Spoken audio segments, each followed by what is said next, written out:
오늘 잠들기 전 묵상한 구절은요. 데살로니가 후서 이제 마지막입니다. 데살로니가 후서 3장 6절부터 18절 말씀. 제가 읽고 명수 전도사님 이렇게 읽겠습니다.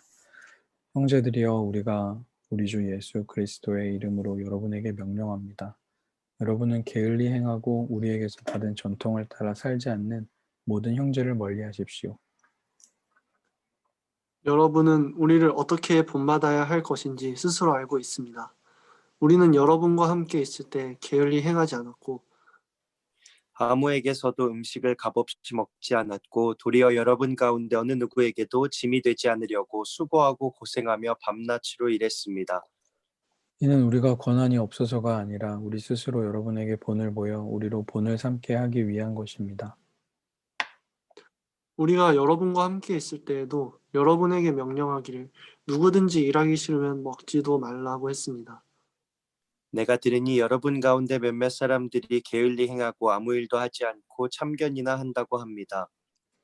그런 사람들에게 우리는 주 예수 그리스도 안에서 명령하고 또 권면합니다. 조용히 일해 자신의 양식을 먹도록 하십시오. 그러나 형제들이여, 선을 행하다가 낙심하지 마십시오. 누구든지 이 편지에 서한 우리의 말을 순종치 않거든 그를 지목해 그와 어울리지 마십시오. 그리하여 그로 부끄러움을 느끼게 하십시오. 그러나 그를 원수처럼 여기지 말고 형제같이 권고하십시오. 평강의 주께서 친히 여러분에게 온갖 방식으로 항상 평강 주시기를 빕니다. 주께서 여러분 모두와 함께 하시기를 원합니다. 나 바울은 친필로 문안합니다. 이것이 모든 편지의 표가 되므로 내가 이렇게 했습니다.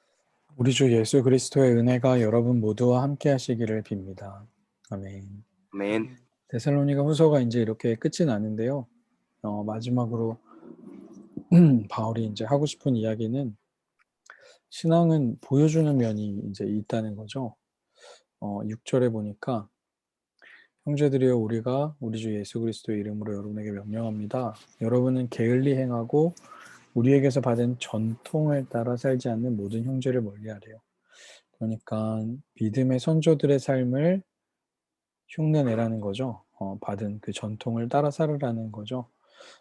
그러면서 7절에 보니까 우리를 어떻게 본받아야 할 것인지 여러분은 알고 있습니다. 이 말은 뭐냐면 말씀을 가르친 사람들이 보여준 신앙도 있다는 거죠. 믿음의 선조들이 보여준 신앙도 있고 가르쳐준 사람들이 보여준 신앙도 있다는 거예요. 그것이 이제 무엇이냐면 이제 9절에서 뭐라고 얘기하냐면 우리 스스로 여러분에게 본을 보여서 우리로 본을 삼게 하기 위해서 우리가 이제 신앙의 본을 여러분에게 보였다라는 거죠. 그러니까 서로가 서로에게 믿음의 본이 되어주는 일이 신앙에 있어서 되게 중요한 일이다라고 이제 이야기를 하는 거예요. 그러면 어떤 본을 보여주었을까요? 이제 그 이야기를 하는데요. 되게 평범한 삶이 회복되는 겁니다. 7절에 보니까 여러분은 우리를 어떻게 본받아야 할 것인지 스스로 알고 있습니다. 바울과 그러면 그의 일행들이 보여주는 어떤 신앙의 모습, 무엇을 본받으라는 건가? 라고 이제 우리가 궁금할 수 있는데요. 7절에서 뭐라고 얘기했냐면, 게을리 행하지 않고 아무에게도 음식을 값없이 먹지 않았고, 도리어 여러분 가운데 어느 누구에게도 짐이 되지 않으려고 수고하고 고생하며 밤낮으로 일했습니다. 바울이 보여주었던 신앙의 본은 뭐냐면 자신의 삶을 책임지고 살아내는 모습이에요. 우리가 묵상 나누기 전에 명수랑 잠깐 이야기했는데 명수가 이제 군대 갔다 왔으니까 재정을 독립하겠다. 자기가 온전히 책임질 수는 없지만 책임을 지겠다는 이야기를 하더라고요. 멋있죠? 아직 어린데 그런 생각을 할 수 있는 게 참 대단한 것 같아요. 바울이 하는 이야기가 그런 거예요. 자기 삶을 책임지고 살아내라 라는 거죠. 게으르지 말아라. 그러면서 10절에 보니까 일하기 싫으면 먹지도 말라라고 우리가 말하지 않았냐. 그런데 여러분 가운데 몇몇 사람들이 게을리 행하고 아무 일도 하지 않고 참견이나 하는 거죠. 일은 안 하고 잔소리만 하는 사람들이 데살로니가 교회에 꽤 많이 있었던 거예요. 이제 여러 가지 이유가 있겠죠. 뭐 고난이라는 트라우마 때문에 안 했을 수도 있고, 당장 옆에 사람이 죽으니까 야, 지금 이래서 뭐해? 그냥 대충 살다 죽자. 뭐 이런 사람들도 있었을 것이고 하나님이 다 알아서 해주실 거야. 뭐 이런 사람들도 있었겠지만 사도 바울은 일을 해야 된다. 그러는 거죠. 12절에 보니까 조용히 일해서 자신의 양식을 먹어라. 자기가 일해서 양식을 먹게 해라. 라는 이야기를 이제 하는 겁니다. 그래서 이 편지의 마지막 가르침 되게 대단할 것 같은데요. 대단한 게 아니었어요. 일하고 밥 먹고 잘 살아라. 이런 거죠. 그러면서 13절에 뭐라고 얘기하냐면 선을 행하다가 낙심하지 말래요. 이 13절만 따로 보면 그냥 선한 행동이라고 생각할 수 있는데 지금 3장 후반부의 맥락에서 보자면 그러니까 일하면서 양식을 벌어먹는 행동을 선을 행하는 거라고 이해할 수 있거든요. 그러니까 끈기를 가지고 자신의 삶을 책임지고 끈기를 가지고 살아내라 라고 이야기하는 거예요. 그러면서 그렇게 하지 않은 사람이 있으면 부끄럽게 하지만 15절에 보니까 원수로는 여기지 말고 형제로 권고해라. 분명히 가르치지만 사람을 미워해서는 안 된다라는 거죠.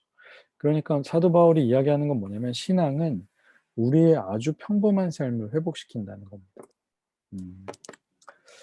여러분의 평범한 삶이 그리고 저의 평범한 일상의 삶이 신앙 때문에 무너지지 않는 거죠.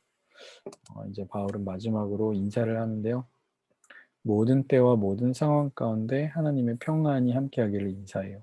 16절에 보니까 평강의 주께서 친히 여러분에게 온갖 방식으로 항상 평강 주시기를 빕니다. 영어 성경으로 보니까 at all times and in every way예요. 그러니까 항상 어떤 때에든지 모든 방식으로 하나님의 평강이 함께한다. 이 말은 뭡니까? 우리의 삶의 모든 상황 가운데서 모든 때에 하나님의 평강을 발견하게 될 수 있을 거다라는 축복의 말이죠. 너무나 감사하죠.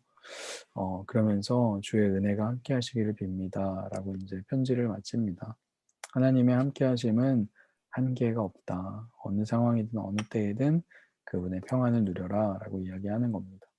오늘 말씀을 이제 다시 한번 정리해 보면 보여주는 신앙이 데살로니가 교회에는 중요했어요. 왜냐하면 어린 교회였거든요. 생긴 지 얼마 안 됐고 뭔가 말씀을 깊이 깨달아 알기보다는 그거를 좀 보여주고 어떻게 하는 거다라는 걸 할 사람들이 필요했어요. 서로가 서로에게 보여줘야 된다라는 이야기를 하는 거죠. 그러면서 이 신앙이 결국 예수를 믿는 이 신앙이 우리에게 주는 건 뭐냐면 우리의 평범한 삶이 회복되는 거다. 자기가 자기 인생을 책임지고 살아가는 거 그거 되게 중요하다라고 이야기하는 겁니다. 그러면서 그 삶의 모든 때와 모든 상황에 하나님의 평강을 너희가 발견할 수 있게 될 거다. 그 하나님과 하나님의 은혜로 살자 이렇게 편지를 마무리하는 거죠. 우리에게 하신 하나님의 말씀도 이와 같습니다. 우리에게 던지고 싶은 질문은 그러면 신앙은 나의 평범한 삶에 어떠한 영향을 주는가? 이게 되게 중요한 것 같아요. 우리의 평범한 삶에 하나님을 믿는 그 신앙이 주는 영향들 한번 고민해보는 밤이 되면 좋겠네요. 평범한 삶이 주의 은혜로 회복되기를 간절히 소망합니다. 네, 현자매 반갑습니다. 기도하고 마치겠습니다. 하나님 감사합니다. 이 밤에도 함께 말씀을 나눌 수 있는 은혜 주시고 데살로니가 후서를 이렇게 마치게 하심을 감사합니다. 하나님의 은혜로 우리의 평범한 일상이 온전하게 회복되는 줄 믿습니다. 하나님의 말씀을 기억하고 우리의 삶을 책임지며 마땅히 해야 할 일들을 하고 살아가는 우리 될 수 있도록 인도하여 주옵소서. 그러나 모든 상황과 모든 때에 우리가 하나님의 평강을 바라보며 하나님의 일하심을 경험하며 살아갈 수 있도록 인도하여 주옵소서. 이 밤에도 평안함 주실 줄 믿습니다. 감사드리며 예수님의 이름으로 기도합니다. 아멘. 아멘. 수고하셨습니다. 감사합니다. 네. 감사합니다. 감사합니다. 네.